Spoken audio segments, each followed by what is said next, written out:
Hello everybody, welcome back to my channel. My name is Heather and I'm here with another reading vlog. This one is going to be another episode in a series of videos that I've been doing of reading popular book series for the first time. I will link the playlist up above, down below, somewhere, of all the other videos that I've done. Most recently I did, what was my most recent episode in this? I feel like I did one recently. What was it? Most recently I did the Six of Crows Crooked Kingdom duology. Before that one I did Lord of the Rings. Reading Hunger Games was before that, and then Maze Runner before that. And then that is all of them. So today's is a very exciting one. You read the title. I'm going to be reading Harry Potter for the first time. My husband is a very big Harry Potter fan, and I had never read it or seen the movies until I married him. He has made me watch the movies. I've seen all but the last one, I think. I don't think I've seen all of them quite yet, but I'm close to watching all of the movies, but I have not read the books yet. And it's one of those things where I feel like I grew up in the era of Harry Potter just being big. When was the first one published? How old was I? 1998, so I wasn't quite born when it was when the first book came out, it looks like. But I feel like the end of the series was happening while I was a young child. Definitely the Harry Potter craze was still a thing. I feel like it was more so the movies were coming out when I was like in middle school. The books were kind of done. I don't exactly know the timeline. I just know it was still very popular when I was a kid, and I never read it. And I don't really know why. I did have a thing that I did a lot when I was a kid where if it was a really popular book and I knew I was gonna have to wait, because I mostly got books from the library, and so if I knew I was gonna have to wait for a long time to get the books because they were so popular, then I just wouldn't read it because it wasn't worth it to wait for me. So that is probably a good possibility why. The other thing is I feel like I just kind of already knew a lot of the stuff about Harry Potter. It was so ubiquitous at the time that I already knew everything. So even when I went to watch the movies with my husband for the first time, I was like, yeah, I already knew that happened. So they're just such pop culture things that I feel like even not having read or seen the movies, I still knew a lot of the main plot points. So this is gonna be an interesting read for me because I do feel like I know everything that happened even before I watched the movies, but then I also have seen the movies, so we'll see how much of this is actually surprising to me. I'm curious to see if there is bits and pieces in here that I just never heard that didn't make it into pop culture or into the movies. And I felt like now is a good time. It is the week of Christmas, so I feel like the first one is a good one to read as like a Christmas winter read. It's not actually snowy yet, which is kind of lame. It's raining a lot, but hopefully it will get cold and snowy as I work my way through. I'm going to split the series into two different videos. Part one is going to be this video, and I'm just going to read the first 4 books, and then I'll read the last 3 in another video, just for sake of length. These are going to be full spoilers, so if you were somehow trying to avoid spoilers for Harry Potter, good luck to you. This video is not the one for you to watch. I don't know if it's even possible to avoid spoilers about Harry Potter at this point, but I'm gonna start with the first book. I will give you my thoughts as I read, and that's what this video is. So welcome along to my first time reading Harry Potter.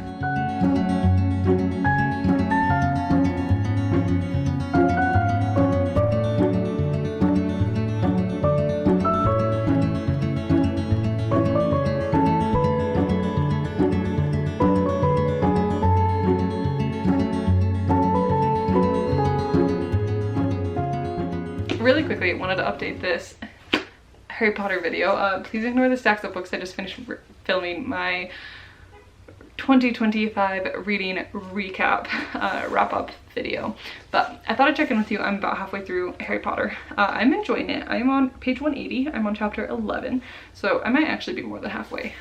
We actually ended up, since I talked to you, watching the first movie of this. My husband was feeling sick and we decided to just go ahead and watch a movie. So we watched Harry Potter while I was I think I was at like chapter 5 or something like that. So it's been very fascinating to read this having just watched the movie and see all the differences. The thing that has surprised me the most is how many just little details have changed.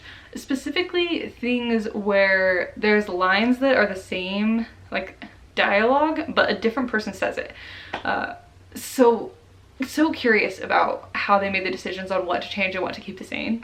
There's only been a couple of things that I feel like have been just like completely blatantly missing from the movie that were in the book, but there have been lots of little minor changes or things that were slightly reordered, or again, a different person says that line of dialogue than said it in the book. So that has been very fun to see. I highly recommend, if you're reading books that have movies for the first time, especially if you've already seen the movie, like rewatch it. I think I would probably continue to do that. We ended up watching 3 and 4 maybe on Christmas. So I haven't seen 2 recently. We'll see. Maybe I'll watch the movie, maybe I'll read the book first and then go watch the movie. Again, I have already seen all the Harry Potter movies, so it's not like I'm spoiling stuff for myself, but definitely a very fun experiment to read the book and watch the movie kind of at the same time and compare and contrast. I feel like I'm in an English class, but that's how Harry Potter is going. I will probably check in with you when I finish the first book and we've moved on to the second.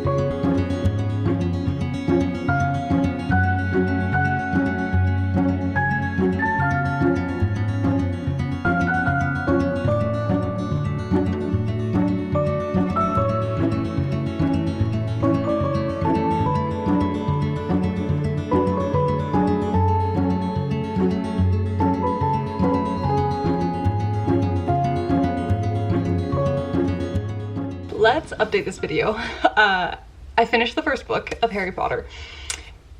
This was a good book. I don't think there's really any argument to say that like it's not just like an enjoyable good time type of a book.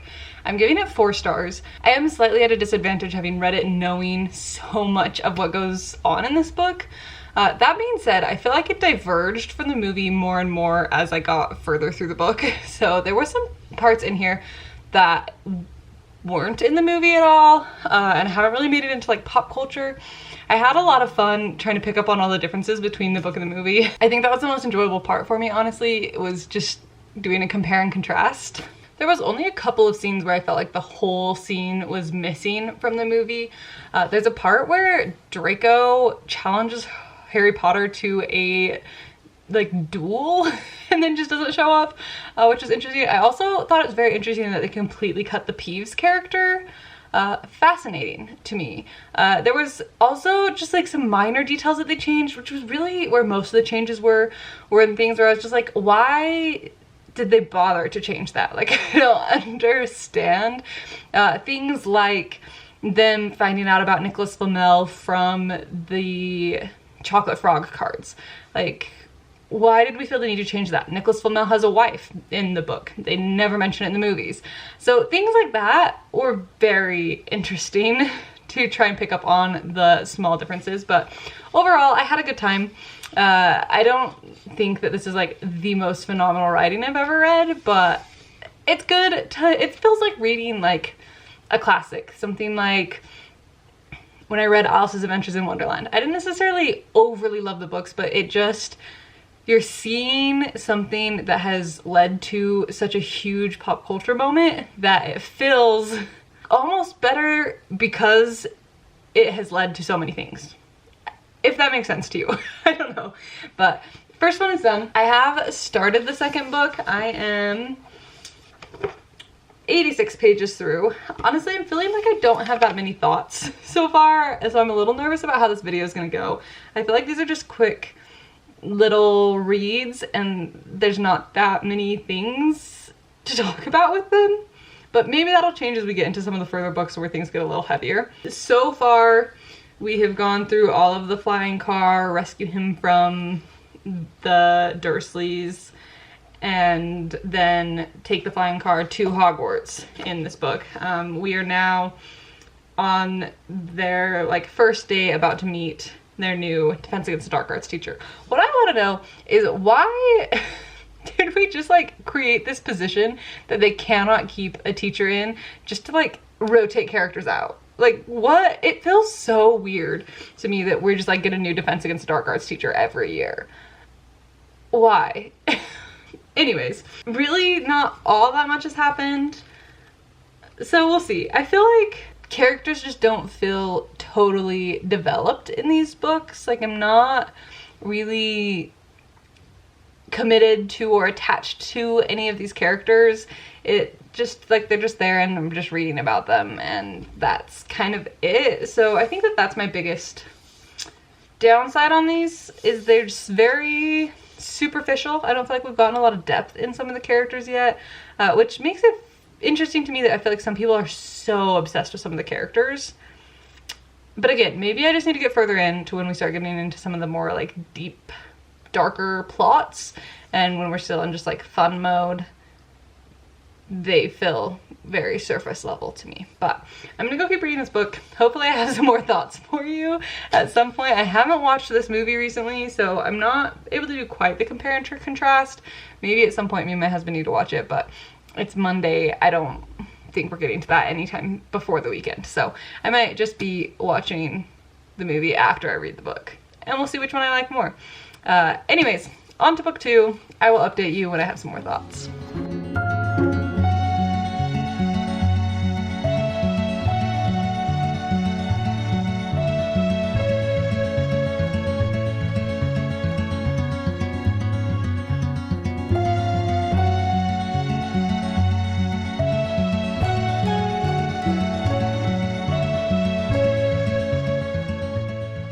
I have finished Harry Potter and the Chamber of Secrets. I think I'm also giving this one a 4-star. I don't know, I don't really have that different of thoughts on it. I feel like this one had less that differed from the movie from what I remember, but I need to rewatch the movie and see. I feel like there were just a few like minor details here and there. Biggest thing is I feel like there's a lot more Percy in the books. And Fred and George. Like, I feel like there's just a lot more of the Weasley siblings in the books than we got in the movies, which I do enjoy. I think it's fun to see their like sibling dynamics in the book a little bit more. I don't know, I don't have that much compare and contrast to do because I haven't seen the movie in a while, so I don't know. I feel like these books just don't really suck me in totally, and maybe it is just because I know so much of the plot, and not even just from watching the movies, that maybe that's why it's not sucking me in. But I don't know, I just don't feel like I've gotten really attached to any of the characters. I don't feel gripped by the story. Even compared to like some middle grade books that I've reread, I feel like they are just more gripping than Harry Potter is. Like for example, The Search for Wondla by Tony DiTerlizzi. I've read that book, that whole trilogy, several times, and they just like suck me in every time. And Harry Potter's just not really doing that for me. So I'm interested to see if I get more into it as we get into some of the longer books later in the series, and if these short ones just don't have like enough depth for the characters for me. But everything just feels so surface level. I think there's a lot of logic things that just don't make sense. Like, I just do not understand, and maybe someone who's like really into Harry Potter can explain, why have they not just made Snape the professor of dark arts? Like, he would stay in the position, he would actually teach them, he wants it. So why do we keep hiring other people and not just give him the position? I don't understand that part. I just feel like there's a lot of things like that that just don't really make sense. Like the whole rotating through professors for defense against the dark arts, like why does this keep changing every book? I don't get it. It's like I don't know, it feels like when TV shows have this rule that they intentionally rotate just to be able to get in like a big name character or actor every season. It feels a little bit like that, but like, why would it be like that? I don't know. So that's how I'm feeling about this one. I have yet to start The Prisoner of Azkaban. I will be doing that at some point today, I'm sure. We're starting to get into the point where the books get a little bit longer. Not a ton in this book, but the next one's definitely quite a bit chunkier than this one. So I have rewatched this movie fairly recently. For reference, it is January 9th when I'm starting this, and we watched it on Christmas. So that's what's happening. We may go and watch, I don't know, we're considering watching the second Harry Potter tonight so that I can do a little bit of a compare and contrast. But I am now on to The Prisoner of Azkaban. This is my husband's favorite of the series, so we'll see. I have a feeling I'm gonna like some of the later books when it gets a little bit darker, just based off of like the movies. I have a feeling that I will like some of the later books, but we'll see. Maybe some of these will start to pick up as we get into some of the thicker books. So that's my thoughts so far. I will catch up with you guys later when I have some thoughts on The Prisoner of Azkaban.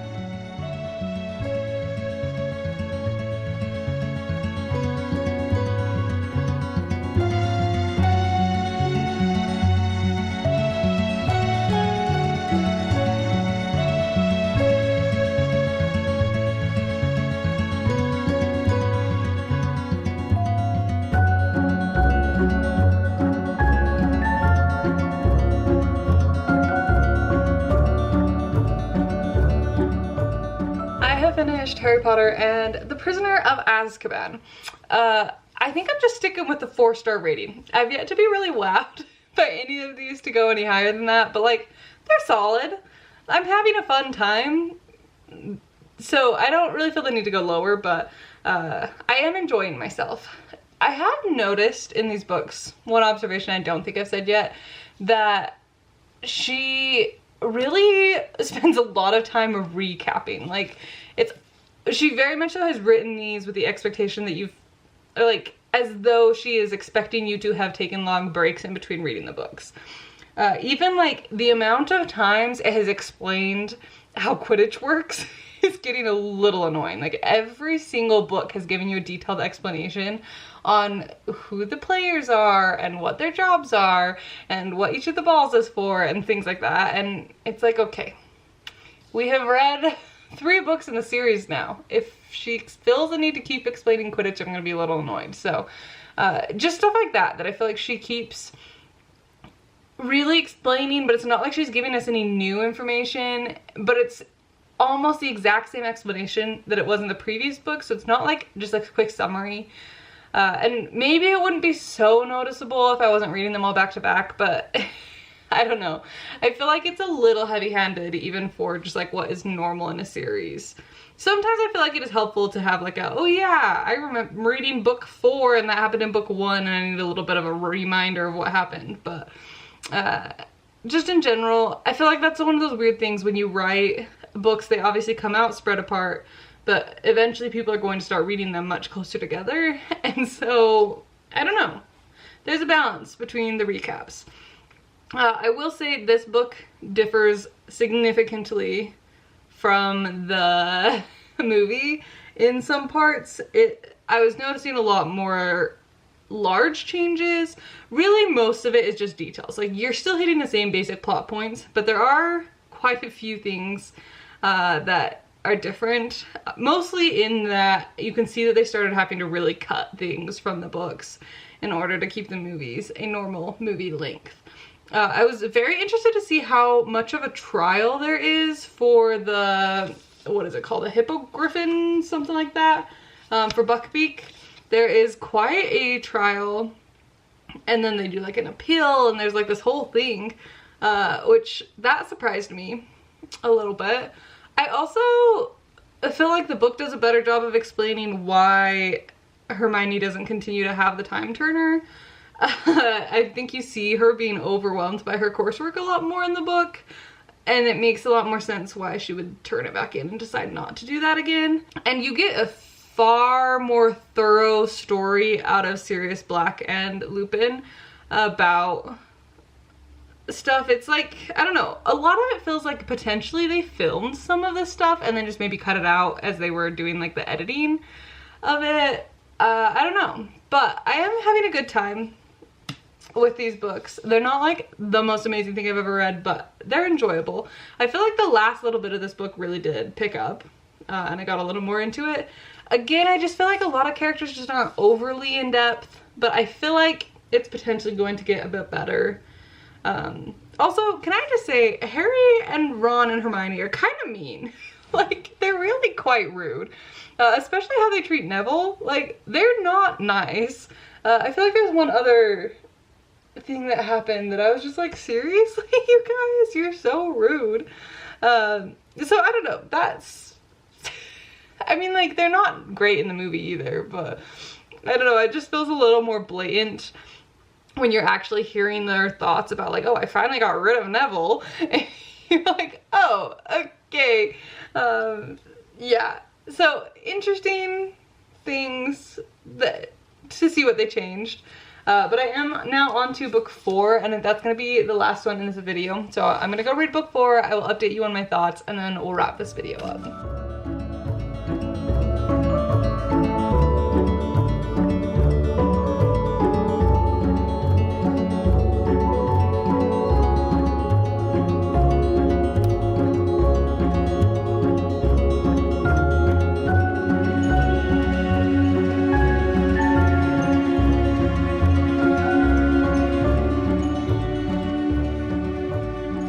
wanted to do a quick update on this video. I am a little over halfway through this book. I'm on page 458. This one is so long. I don't think I've talked at all since I started this book, if I remember correctly what I filmed. And I haven't been doing the best job of updating, but I thought I would give one more check-in before I actually finish this. This is where I think I'm seeing the most changes from book to movie, of like significant plot lines differing between the two, or just like whole scenes being completely different, which makes sense because this is such a big book. As the books get bigger, obviously the movies are gonna get shorter. It just kind of makes sense, but there's like a lot of things that I feel like there's a lot of scenes with Dobby that got cut. I feel like there are a lot of scenes with Hagrid that got cut. There's this whole storyline about him being half giant that I like feel like happens, but it just feels so much more significant, like so much more time was dedicated to it in the book. And I feel like that's really how a lot of things are happening, is that maybe they didn't completely cut a storyline, but it's so simplified. Even like the whole Cedric going to the dance with Cho, very like, he dwells on that so much in the book, and I feel like it's just kind of like oh, that was a little disappointing in the movie, but because you can like see his thoughts so much more in the book, that becomes such a thing. Also, the other thing I thought was very interesting as we got into the dance is the whole like teaching them how to dance, like the dance instruction scene isn't in the book at all. Like, that's just not, which is so intriguing to me because I feel like that is such an iconic scene from the movie. Like, even as somebody who had never seen the movies, I feel like I knew that scene. And so it's fascinating to me that that wasn't from the book. That was totally just like, they made it for the movies. Maybe it'll show up in another book and they just moved things around, but it wouldn't make sense for it to have showed up somewhere else. I don't know. Anyways, very curious about that. That's, I think, the only scene that I can really remember that from the movies that they added. I feel like most of the time they're just trimming things from the books, but that is the first thing I've noticed that they fully added into the movies. So I don't know, maybe that becomes a thing. I feel like everything I'm saying now is probably going to be stuff that anybody who's really into Harry Potter is just like, duh, like we've known that for forever. But as somebody who's like interacting with this world for the first time, it's very interesting to me. I don't know, there's just like little detail things too that I'm like, oh, that's like, I don't remember that being in the movie. And again, this totally could just be that I haven't really like thoroughly watched these movies a million times, so maybe I'm just remembering wrong. But even like, there's been some scenes in the kitchen with Dobby and one of the other elves, Winky, I think is its name, that just, I feel like they're bigger characters. I feel like it just in general, that's my overall impression of the adaptations, is we have cut and simplified down any character who's not one of the like main three, like Harry, Ron, Hermione. Everybody else I feel like has way more page time than they had screen time, and we've just kind of simplified it down to only things that are super pertinent to those three characters, and everybody else's storylines are just a little less complicated, a little less in depth than they are in the book. So I'm having an alright time with it. I am honestly a little bit bored. I think I'm gonna be very glad to take a break from Harry Potter for a minute, read some other stuff, and then I'll come back for it for part 2. I am a little bored, not gonna lie, of the Harry Potter world. Like, it's fine and it's fun, but I don't think I would ever recommend reading the books back to back like this. Like, spread them out. Take your time with it. I'm sure there are people who love this book so, or like the series so much that they do just like read them back to back and it's fine, but I'm a little bored. And I do think, especially in this book, what they cut made the plot move a little faster. So I think I'm more of a fan of the cuts. There are a few things that I'm like, oh, that would have been fun. Like Dobby knitting Harry socks. That was funny. And then he wears them to the dance. Like, that whole thing was super funny to me. I don't know, and it's just interesting to see how some characters get portrayed differently. I feel like Victor Crumb comes off as a very different personality in the book than he is in the movie. I feel like they made him very sure of himself in the movie, and he's a little more awkward in the book, which I think is an interesting change. So I don't know, I'm having a good time, but I also am kind of ready to read something other than Harry Potter. So I'm gonna go finish this book. I will check in with you and we'll end this video, and then I will get back to this for part 2, probably sometime in February.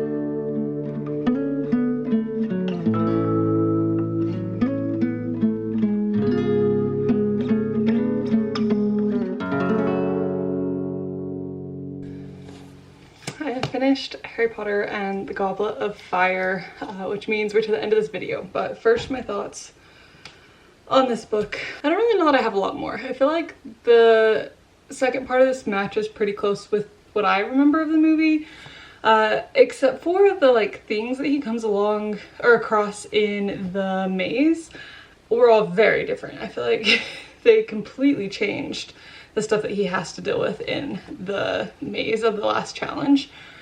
So that was interesting. I don't, like, it's not like it made any difference really to the plot, but like, I don't know. Very odd.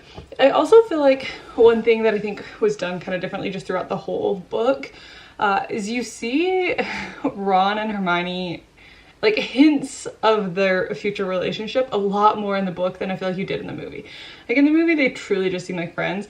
And I feel like, especially in this book with the whole him and Crumb thing, it's much more obvious that he's already kind of got a crush and that he's jealous of Crumb. So that is another thing. I feel like just you have more time to develop characters. Again, I feel like just in general, the side characters get a lot more page time than they got screen time.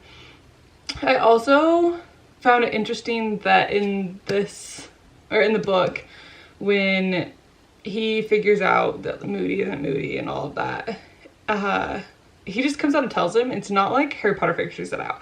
Harry like doesn't ever catch him up in his words. He just flat out comes out and tells him, which it's again just an interesting choice. I don't know that it really affects anything, but Harry looks a little smarter in the movie than he is in the book. I feel like he's really just stumbling across stuff in the book, and in the movie he seems a little bit more like he has control over the situation, which I don't know. I don't really have a preference one way or the other of how I think it should be or should feel. My battery's flashing. I will say the intensity level definitely starts to ramp up as you get towards the end of this book. And I felt like for the first times in this video, I really felt myself getting into it, finally. So I'm hopeful that the next 3 books are gonna feel a little bit more interesting to me because they kind of up the pressure, they up the stakes as Voldemort's now back. But yeah, that really was the first time that I felt myself actually feeling into the story was at the end of this book. Of the 4 books that I read in this video, I think the 4th one probably is my favorite. I don't know that I feel like that movie is necessarily my favorite movie, but I do feel like of these 4, that is my favorite of the books, but it would obviously still have like half the series to read. So I won't be able to give you my final thoughts on the whole series yet. So far, they're all like 4-star books. They're good. Some of them maybe lean a little lower than that. Like they're not high 4 stars. They're kind of on the like lower end of the 4-star range of things, but they're fine. They're good. Definitely not like my favorite writing style. It's not something that I'm gonna get super obsessed with. And maybe I'd missed out on not reading them as a kid, and if I had, I would love them more, but like it is what it is. And that being said, I've gone back and read quite a few middle grade series as an adult, and some of them I still love just as much. So I don't know that that's necessarily the problem. I don't know if I would have loved this even as a kid, because I was reading a lot of fantasy as a kid, and I think my standards would have been high enough at that point that I don't know that I would have been overly obsessed with these. Do I understand the hype? Not really. I feel like it is something that is very nostalgia fueled for most people, but we'll see. Maybe as I get into the next 3 books and they get a little bit darker, a little bit higher stakes, I will enjoy them more. But that is going to be in part 2, hopefully coming out in the next month. We'll see, but I want to get this video up, so I'm going to end it here, and there will be a part 2 coming at some point, so keep your eye out for that. I will also make sure, I think I mentioned at the beginning, but I'll make sure my playlist is linked if you want to see me read some other popular series in the meantime. If you have recommendations of what I should do next, please leave them down below. Obviously part 2 of Harry Potter is going to be the next one, but I have a few other ideas of popular series I would like to read, but I'm always open to suggestions. Really, if it got super hyped, I probably haven't read it. So definitely on my list to do at some point. I would like to go and try Divergent, which is a random one. I don't know that I'm gonna love those, but I want to try them. I'd also need to read Percy Jackson. I've never read that series. So yeah, and then there's probably some that are like newer. I've focused this more on going back and reading books that I feel like I missed when I was a kid, but I'd be open to reading some new series too that are super hyped. But let me know your suggestions, and we're gonna go ahead and end this video here. Thank you so much for watching. I hope you enjoyed, and I will see you in the next one very soon. Bye.